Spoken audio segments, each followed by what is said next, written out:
All right, thank you for joining us. I almost said welcome to Brightside, right? Because I've got a little bit of company here. It's a trio today. Yeah. Fun. Caitlin Lockerbie, we're on a frank conversation, but we're the Brightside team. Franklin today. Franklin, yes. Caitlin, I see what you did nice there. Little combination. Nice. And we've got Josh. Josh Rivera, how you doing? Good, doing Thanks great. for joining us. This is fun to have you. Yeah, it's an honor to be here with you. We had a great time at Miles from Moffitt last year. And, Yes, we did. I was really looking forward to this year, and I'm glad we get to meet before that. So. Yeah. Josh, I don't know where to start because this man is involved in everything. I know. This is 10 years for you for My- Moffitt. This is going to be 10 years. Yeah, as the MC up there, yeah, it's been quite the journey. Having some fun. Yeah. And your personality is infectious. You obviously love this event, and it's near and dear to your heart because, cancer has impacted so many lives. It's impacted yours. Yeah, it has. I wouldn't be here today if it weren't for Moffitt Cancer Center. I was 27 when I was diagnosed back in 2007, and my life changed the moment I walked through the doors of this organization as a patient. And yeah, it's just been an amazing journey. How has it changed you just, mentally as you approach every single day? Because I know sometimes when one struggles with a sickness like that, you can become hyper conscious of everything going on around you. Yeah, so I think it's in stages, right? And so initially it's like, you're focused on getting the disease treated and, Right. and getting cured, or having the good fortune to get cured. Not everybody has that good fortune. And then after that, I would say there's probably about 4 or 5 years post-treatment that it's like, everything is like, is my knee hurting? Am I good? Am I Cancer, here? right? Yeah. Right. And so, but then, you learn to live your life. You have to live your life. And so, you have to take care of yourself, obviously. Yeah. Have a well-balanced approach, both mentally, emotionally, physically. But ultimately, you have to live your life, and I find purpose. That's the one thing, and I found that. Yeah, you've really leaned into this too. Your story is incredible. At 27 years old to be diagnosed, you're at the prime of your life. You're a seemingly healthy individual. This was a very rare form of cancer that you were diagnosed with. Yeah, that's correct. And so I was diagnosed with Ewing's soft cell sarcoma. And sarcomas, as I like to say, are about 2% of the overall cancer diagnosis on an annual basis in the United States. And Ewing's is about, less than 2% of that 2%. Wow. And so it's a very rare form of cancer. In cancer centers, you'll hear Ewing's a lot. Like here, you'll see multiple Ewing's patients, but that's very rare. It's because we're a cancer center, and that's why people come here to get treated for these rare diseases. I had the great fortune of having moved to Tampa about a year prior to my diagnosis. I get diagnosed. My family's like, "You're going to Moffitt." I come to Moffitt immediately. I didn't know Moffitt existed at the time. I come in here, very impressed immediately with just the buildings and then the facilities, and then the care staff is absolutely amazing. And I meet with the physician, the oncologist at the time, and Dr. Agresta, and he just outlaid the plan. He says, "Hey, it's going to be 22 months, so don't think about that. You're a 27-year-old, and you're told the next 2 years of your life you're going to be in treatment if you want to beat this." And so in my mind, I've always been science oriented, right? And so I was like, whatever the doctor says he knows best, let's get this done. I obviously did my own research too, but what his plan was the plan. And then, okay, this is what we're gonna do. This is what I'm putting on my calendar, and we're gonna attack this little by little by little. How did you know something was wrong? So over the course of a few months, I started having urinary symptoms. I started having, I was kind of backed up, and so I also was feeling very anemic and very just tired. And I got misdiagnosed with a bacterial infection. I was taking antibiotics. That obviously didn't help because that wasn't the issue. And then one day, an ultrasound tech at another facility in Tampa had just great intuition. I was supposed to get an ultrasound of my testes because the tumor was blocking blood to that area of my body, and I was getting a lot of pain. And this ultrasound tech kind of had a suspicion, and they said, "Let me do also an ultrasound of your kidneys." And then they saw that I had blockage.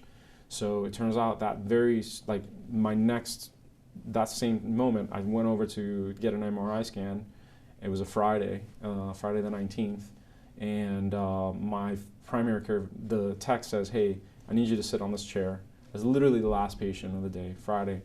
It was surreal because they shut all the lights out, and the only light on in the room is the over me in this chair, looking at a phone, waiting for my primary care physician to call me. And all this, I'm like, just naive, I guess. Like, cancer was nowhere in my thought process.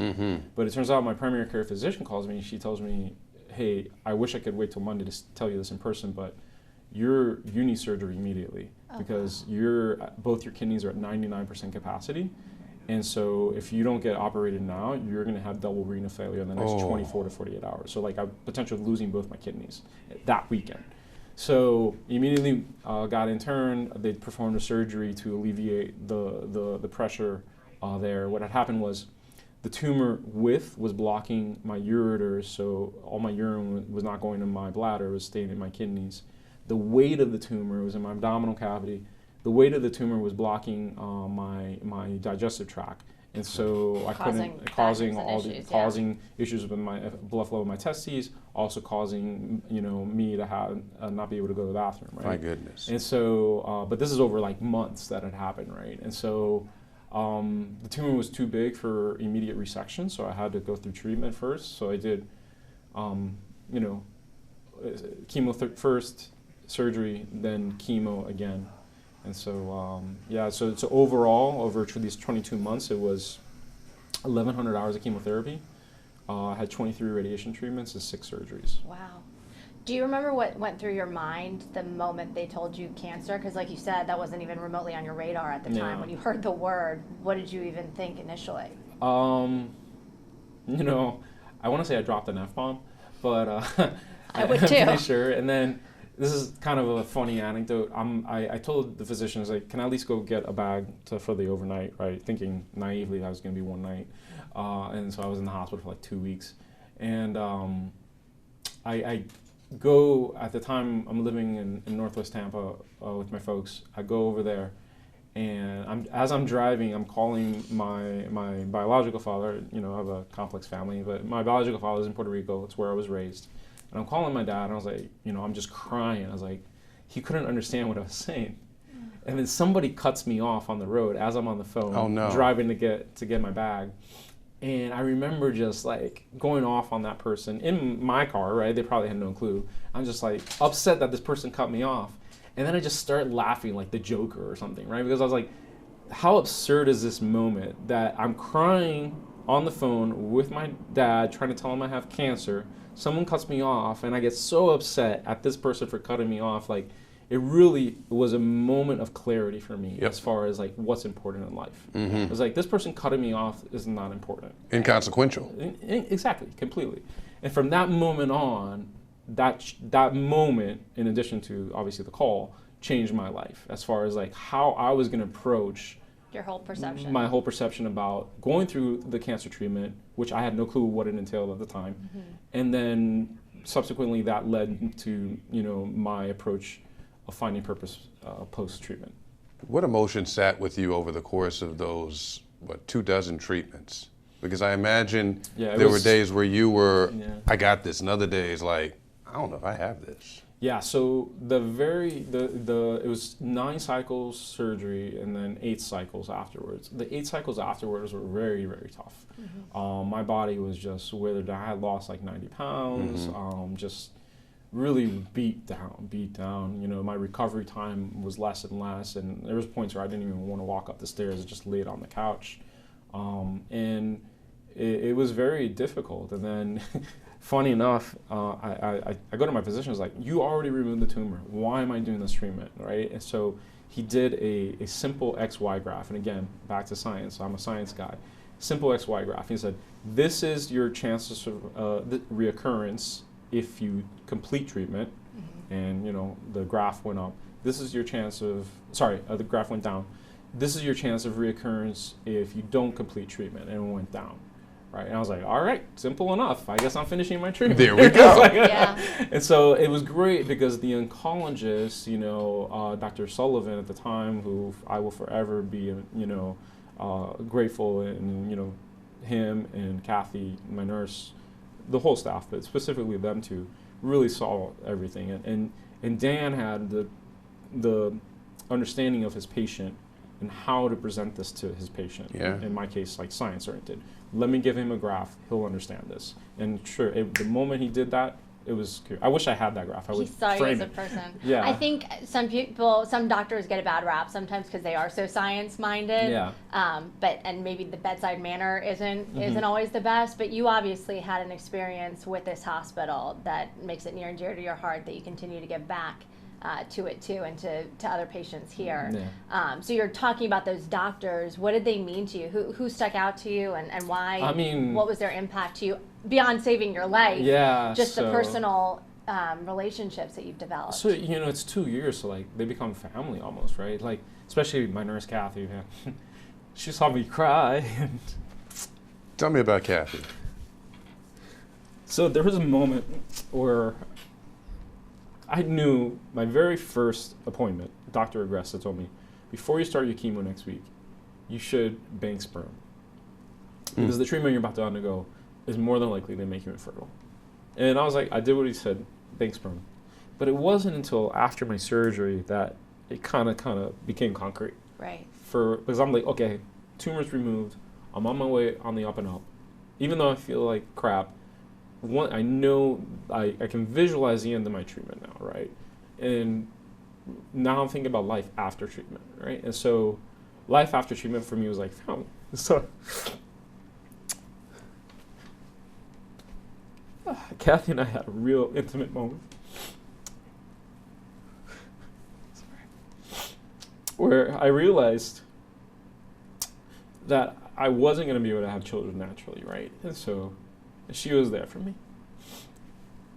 And that will always be a very, very personal moment between the two of us.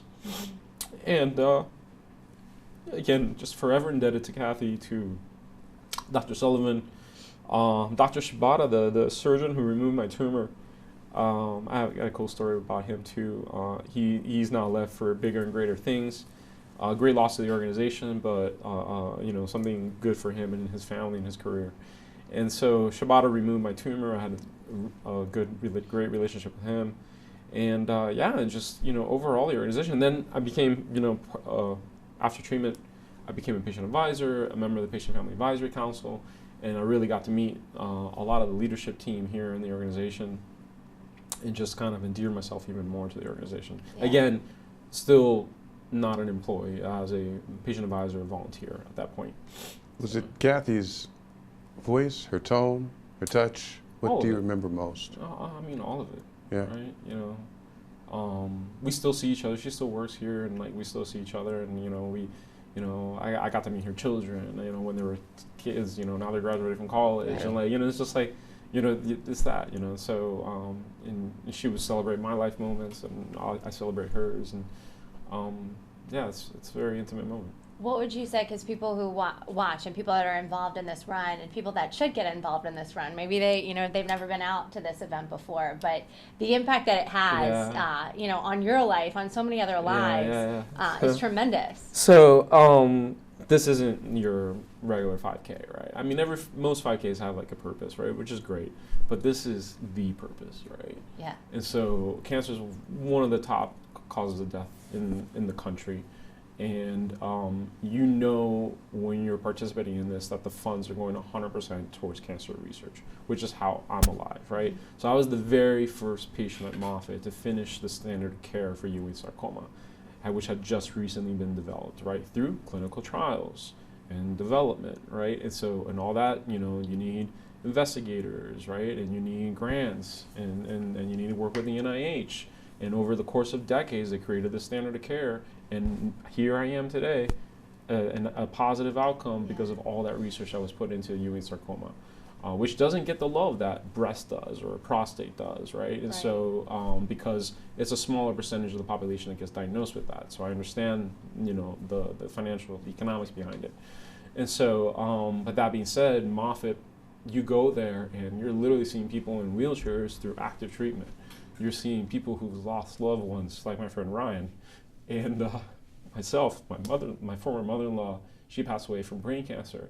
And one of my lasting favorite memories of Miles from Moffitt was a year that my mother-in-law stood up on the stage with me at the Survivor Tribute Ceremony, which is one of the very last things at Miles from Moffitt that morning.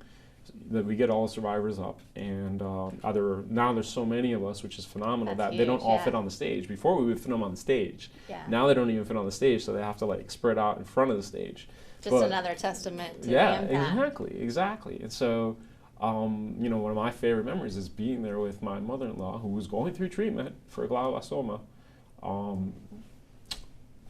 So There's something about community that that really makes it tangible for folks, and you can see the statistics as you're going through the treatment, and you can know that this person's. But when you have someone that you can actually reach out and touch, and they're going through what you're going through, that has to provide some sort of salve, right? I mean, that has to make you feel like, all right, today I wasn't sure I could do it, but now I can. no, you can't. Exactly. That you're not alone, right? You're never yes, everybody has to go through cancer treatment as an individual. Yeah. But you need to remember you're not in this alone. You have family, you have friends, you have a community, be it your support groups for your specific disease type, or we were talking about adolescent and young adults earlier. You know that you have AYA, a great AYA program here at Moffitt Cancer Center for stuff like that, where you can find that community and find like-minded individuals, regardless of age, ethnicity, whatever your background is, right? And so it's an amazing thing, just that sense of community. Miles from Moffitt helps create that, and I've seen it grow over the decade or so that I've been involved with Miles from Moffitt, and couldn't do this without the team at Moffitt Foundation who put this event on. They do an amazing job. Yeah. But it's only as good as the turnout, right? And the turnout has been amazing year after year, and it's been growing and growing. You flipped a switch, my man. I mean, you're not just out here doing a daily jog. I mean, you're riding, you're running. Yeah. What are you not doing? I was gonna say you know the goal here is survival and creating more research Yeah. so that there are more survivors. And you talked earlier about you want to lean in and you want to live. You want to live your life, and you're certainly doing that. Ironman, Extreme living. Ironman Extreme Living in What- Spain. You just got engaged. Congratulations. Yeah, thank you. So What tell did us you said something earlier, like a special kind of crazy, I think is what you You're said. special kind of crazy. Yeah, special kind of crazy when you're doing Ironman. He's like, "Thank When you." You're doing like yes, in the best way. I'm in awe of it. I don't know how you do it, but look at you thriving. Thank you. I appreciate that. Frank and I talked about this briefly when we first met, and when you finish your treatment, some survivors, maybe not all, but some survivors get like Superman syndrome. It's like, hey, I just went through hell, Yeah. right?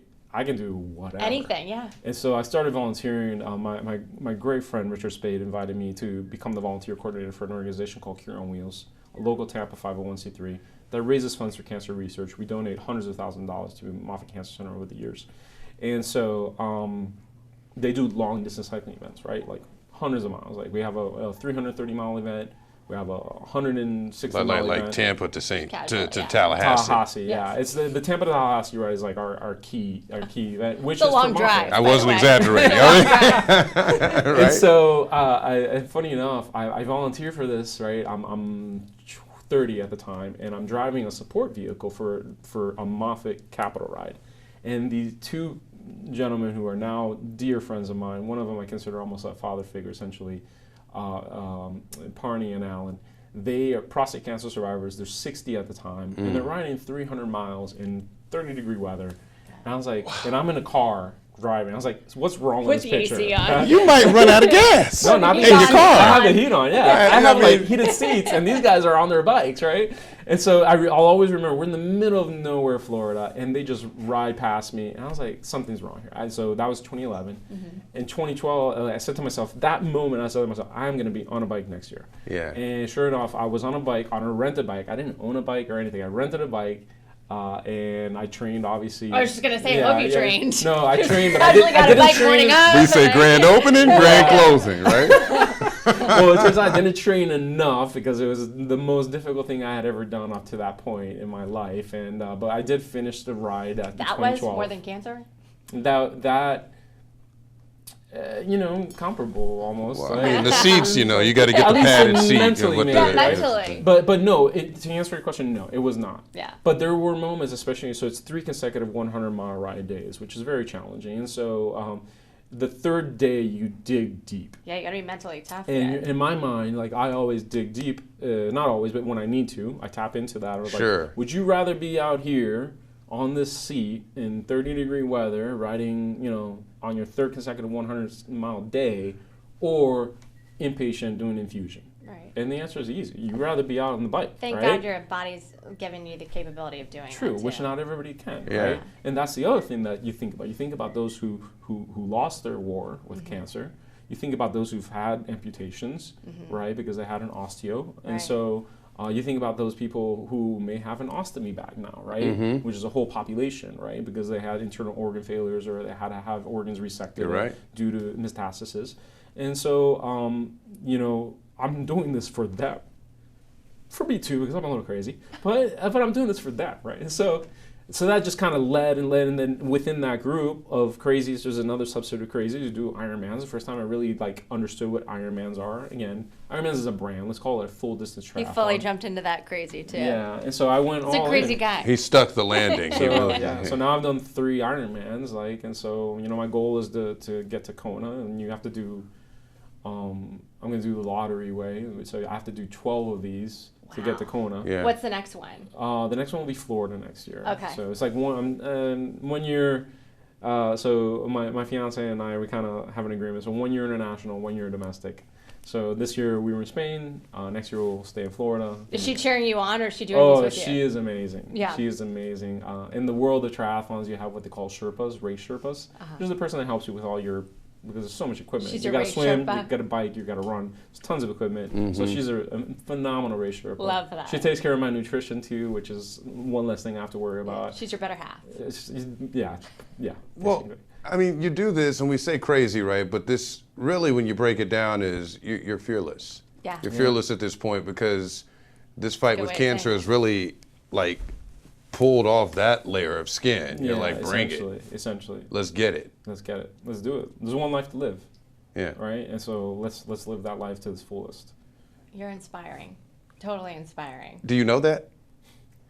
A little bit. I don't really think about it. I mean, I'm honored and I'm humbled by what you said. And I have had moments. I don't do as much patient advising as I used to, but there are moments where I'm called into certain situations to, because I've, obviously fluent in Spanish, it's my first language, and I'll go speak to a patient who speaks Spanish who's having a difficult time, a younger patient, or or an English-speaking patient. And that helps with the outreach. Yeah, exactly. And so it's those moments. So I had a very intimate moment about 4 years ago with a young man who was had just turned 18 and was going through his treatment, and he didn't want to finish his treatment. Same diagnosis. Fatigued. Fatigued. He's just like, why am I here? Ready to give up. So I walk into the room, not knowing him or his family, and I sit there. I canceled all my meetings for that morning. It was a Monday morning. I go in there and sat down with this family for like 3 hours, and we laughed and we cried, and I was able to tell this young man, I was like, hey, I literally have been in the exact same bed as you, right here in the 5th floor, and I know where you're at, but here I am to show you that there is a future. This young man was a gifted athlete with a bright future, and he had frustrations, right? Because his life was changing. His life was going to be Drastically. changed. Yeah. And here we are 4 years later, and he recently got honored at a Tampa Bay Rays game, and it was just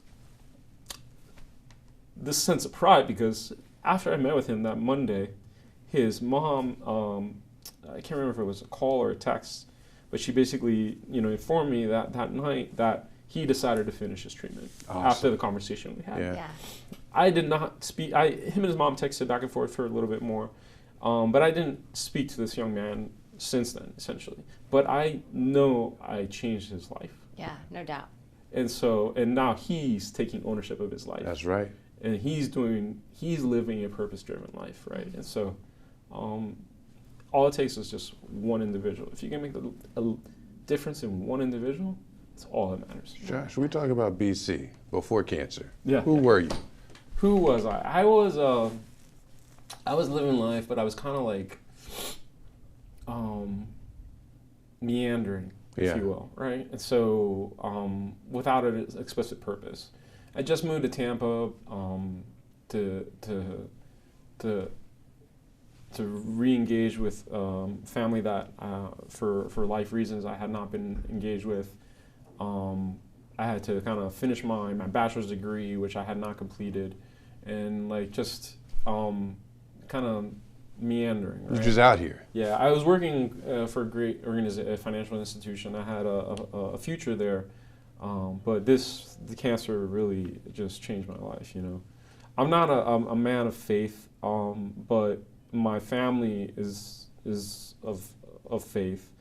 And you know, my grandfather on my mother's side was a pastor, and he and my aunts would tell me that, you know, that this was like my calling, if you will, right? So I think about that in those terms, like this is my calling. It's not a faith-based calling for me, but it's a calling of science and advocacy and fundraising and outreach, right? And making a difference. Yeah. Well, you're impacting our lives, no doubt, and have to be impacting others. So, yeah, I mean, you're incredible. I Truly appreciate incredible. Yeah. it. I'm only as good as You the people around me, resonate. You so. know, but you're somebody that like sticks. You don't forget Josh. Not at all.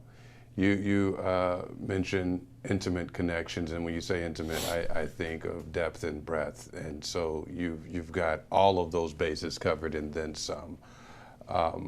For people out there who want to know how they can help with Miles for Moffitt, whether they run, whatever they do to give, or whether they offer some moral support, how does one do that? So, I mean, you register for the race. That's the number one thing. You can also be a virtual runner. Like, say can't be physically present, or you know, you just physically can't do it for whatever reasons. You can donate to give.moffitt.org. You can go to milesformoffitt.org. That will take you to our foundation website to register.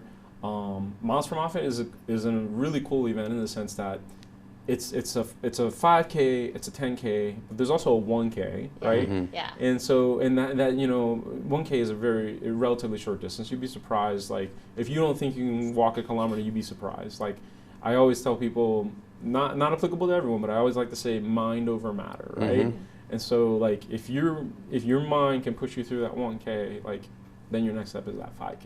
Yeah. Then your next step is that 10K. Do what you can. Do what you can. And there's people of all ages out all there, too. ages. We I have think the that's kids so cool. You have the dash, kids out there. Yeah, the kids kids is my dash. personal favorite. Yes. Seeing those. Joshua's over there, like, on your market set. Yeah, it is so funny. The kids dash is amazing. And then we get, you know, the turnout from all our local sports teams. Their mascots are there to represent, and they're cheering not just the adults on, but the children, too. One of I would say, in addition to the kids dash, my favorite moment is being at the finish line. Seeing people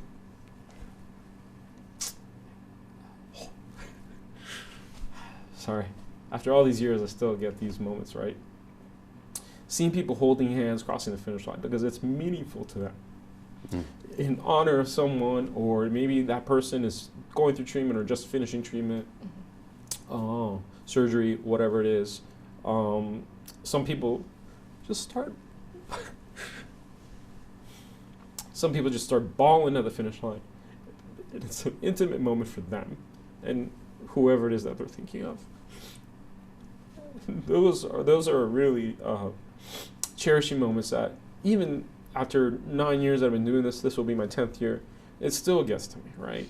And I keep it together. I believe it or not, I do have composure. You guys have seen me. I have composure the day off. Together. For the most part. Yeah, me crying. It's this intimate moment that I'm having. Yeah, my allergies. Yeah, just dust. Right? Yeah, Zyrtec, please. Anyway, but Miles for Moffitt is, you don't get that at other 5K events, right? Yeah. Or other sporting events in general for the most part. Mm-hmm. Ironman's a little bit because it's quite the endeavor to do an Ironman. But this one, you know, an Ironman, you're doing it for yourself, really, right? But the 5K here, you know that you just raised funds for cancer research, for investigations that will inevitably become a clinical trial, and that clinical trial will inevitably become a standard of care. And you know that because Moffitt has proven that time and time again, that is what they do with this money. And I am living proof of that, right? Not just me, but all the survivors that were there that day. And that's what I try to convey, that it's not about me or Frank, it's about all of us as a community, as survivors, right? With our nurses and our PAs and our oncologists and our researchers, right, who don't get the love, and our admin staff who don't get the love either. The organization wouldn't be who we are without everybody I just mentioned, right? Making sure from the foundation up that we are one. Absolutely.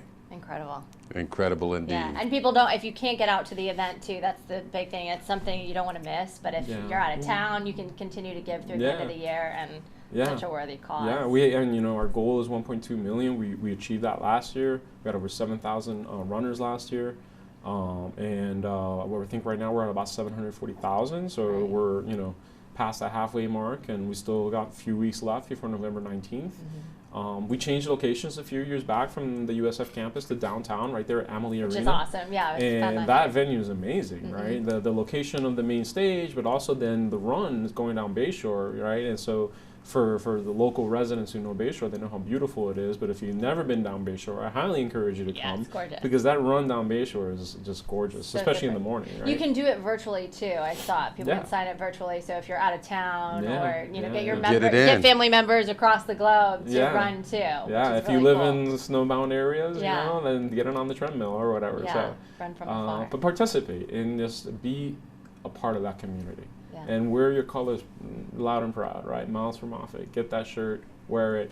It's funny, like throughout the year, I see one of the things I love about Tampa is like it's a very active community for the most part, and I see people with Miles from Moffitt shirts like in the summer or whatever, right? And they're running, they're doing their thing. And I always like as best as I can. I see you, exactly. Miles from Moffitt swag. Yes. Exactly, and it's just cool to see. I didn't used to see that 10 years ago, right? Now I see it. And so that means that more and more people are aware of not just Miles from Moffitt, but Moffitt Cancer Center, and who we are, and how important we are to the community, to the county, to the state, and to the nation. Yeah. Well, Joshua, you're an incredible guy, very inspiring, and we're going to have some fun. Oh yeah, it's gonna be a lot. It's gonna be a lot of fun. You guys are phenomenal. You're a great tag team. Oh, well, I'm thank just honored to be. We're your backup band. I'm not at all. I'm just glad to be part of the third musketeer, if you will. So fun. Well, you know what? You say you're not a man of faith, but it sounds like family is your heaven and this is your ministry. Yeah. So thank you so much for that. And to all the folks out there listening and watching, thank you so much for checking us out. And you can catch these bi-weekly. You can catch us Monday through Friday on Brightside. Dark and early. Yes, dark and early. And thanks for having me. Yeah, no, thanks for hanging, and thank along. you, sir. Yeah, we appreciate it. Yes, indeed. I guess you can. Great tag team. I just want to give you a hug. Yeah, give him a hug. Oh. Thank you. Thank you. Yeah. Until next time, y'all have a good one.